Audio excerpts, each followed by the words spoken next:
ام المومنین سیدہ ام سلمہ رضی اللہ تعالیٰ عنہ بیان کرتی ہیں کہ مسلمانوں کی ایک خاتون نے پوچھا، زہیر کی روایت ہے کہ خود حضرت ام سلمہ رضی اللہ تعالیٰ عنہ نے کہا، اے اللہ کے رسول، میں اپنے سر کے بال سخت کر کے باندھتی ہوں تو کیا غسل جنابت کے موقع پر انہیں کھولوں؟ آپ نے فرمایا، تیرے لیے یہی کافی ہے کہ تو اپنے سر پر دونوں ہاتھ بھر کر 3 بار پانی ڈال لے۔ زہیر کے الفاظ ہیں، تحسی علیہ 3 حسیات من ماء، اور معنی ایک ہی ہے، اور اس کے بعد باقی جسم پر پانی بہا لیا کر، اس طرح تو پاک ہو جائے گی۔ سنن ابو داود حدیث نمبر 251۔ ام المومنین سیدہ ام سلمہ رضی اللہ تعالیٰ عنہ کہتی ہیں کہ ایک عورت ان کے پاس آئی اور یہی مسئلہ دریافت کیا۔ وہ کہتی ہے کہ میں نے اس کی خاطر رسول اللہ صلی اللہ علیہ وسلم سے پوچھا اور اوپر کی حدیث کے ہم معنی بیان کیا۔ اس روایت میں ہے، ہر لپ ڈالنے کے بعد اپنے بالوں کی چوٹیاں نچوڑ ڈال۔ سنن ابو داود حدیث نمبر 252۔ ام المومنین سیدہ عائشہ رضی اللہ تعالیٰ عنہ بیان کرتی ہیں کہ ہم میں سے جب کسی کو غسل جنابت کی ضرورت ہوتی تو وہ اس طرح یعنی دونوں ہتھیلیاں اکٹھی کر کے 3 لپ پانی لیا کرتی اور اپنے سر پر ڈالتی، اور پھر باقی جسم پر ایک چلو لے کر اس جانب ڈالتی اور دوسرا چلو دوسری جانب۔ سنن ابو داود حدیث نمبر 253۔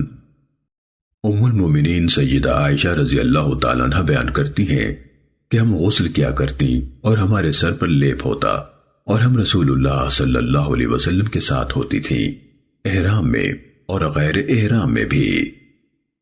سنن ابو داود حدیث نمبر 254۔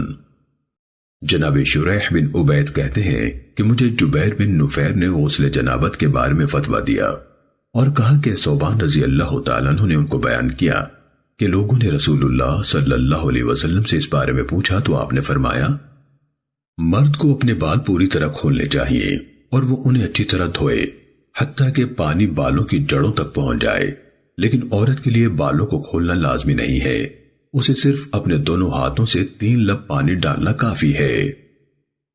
سنن ابو داود حدیث نمبر 255۔ ام المومنین سیدہ عائشہ رضی اللہ تعالیٰ عنہ نبی صلی اللہ علیہ وسلم کے متعلق بیان کرتی ہیں کہ آپ اپنا سر خطمی سے دھو لیا کرتے تھے جبکہ آپ جنبی ہوتے، اور آپ اسی پر کفایت کرتے، مزید پانی نہ بہاتے۔ سنن ابو داود حدیث نمبر 256۔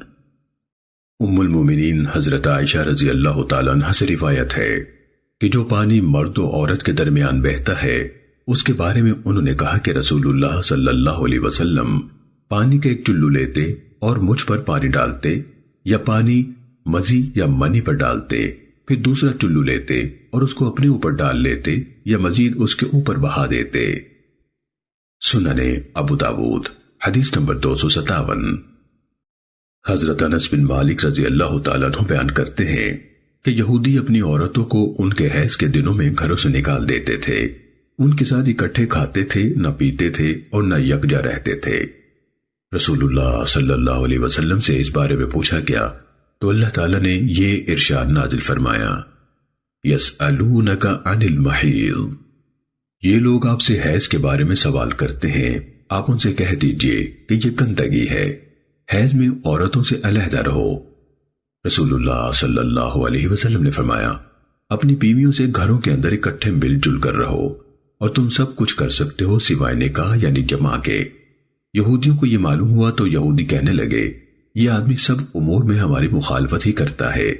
چنانچہ حضرت اسید بن حضیر اور عباد بن بشر رضی اللہ تعالیٰ عنہما رسول اللہ صلی اللہ علیہ وسلم کی خدمت میں آئے اور کہنے لگے، اے اللہ کے رسول، یہودی ایسے ایسے کہتے ہیں، تو کیا ہم ان ایام حیض میں عمل نکاح یعنی حقیقی جنسی عمل بھی نہ کر لیا کریں؟ اس پر رسول اللہ صلی اللہ علیہ وسلم کا چہرہ مبارک بدل گیا، حتیٰ کہ ہمیں یقین تھا کہ آپ ان پر ناراض ہوئے ہیں۔ پھر وہ دونوں چلے گئے اور ان کے نکلتے ہی رسول اللہ صلی اللہ علیہ وسلم کے پاس دودھ کا ہدیہ آ گیا تو آپ نے ان کو پیچھے سے بلوا بھیجا اور انہیں دودھ پلایا۔ اس طرح ہمیں تسلی ہوئی کہ آپ غصے نہیں ہوئے ہیں۔ سنن ابو داود حدیث نمبر 258۔ ام المومنین سیدہ عائشہ رضی اللہ تعالیٰ عنہ بیان کرتی ہیں کہ میں کھانا کھاتے ہوئے ہڈی پر سے گوشت نوچتی اور میں حیض سے ہوتی، پھر اسے رسول اللہ صلی اللہ علیہ وسلم کو دیتی، آپ اسے قبول فرما لیتے اور اسی جگہ اپنا منہ رکھتے جہاں سے میں نے کھایا ہوتا، اور میں پانی پیتی پھر آپ کو دیتی تو آپ اپنے لب وہیں لگاتے جہاں سے میں نے پیا ہوتا۔ سنن ابو داود حدیث نمبر 259۔ ام المومنین سیدہ عائشہ رضی اللہ تعالیٰ عنہ بتاتی ہیں کہ رسول اللہ صلی اللہ علیہ وسلم اپنا سر مبارک میری گود میں رکھ دیتے اور قرآن پڑھنے لگتے جبکہ میں ایام سے ہوتی تھی۔ سنن ابو داود حدیث نمبر 260۔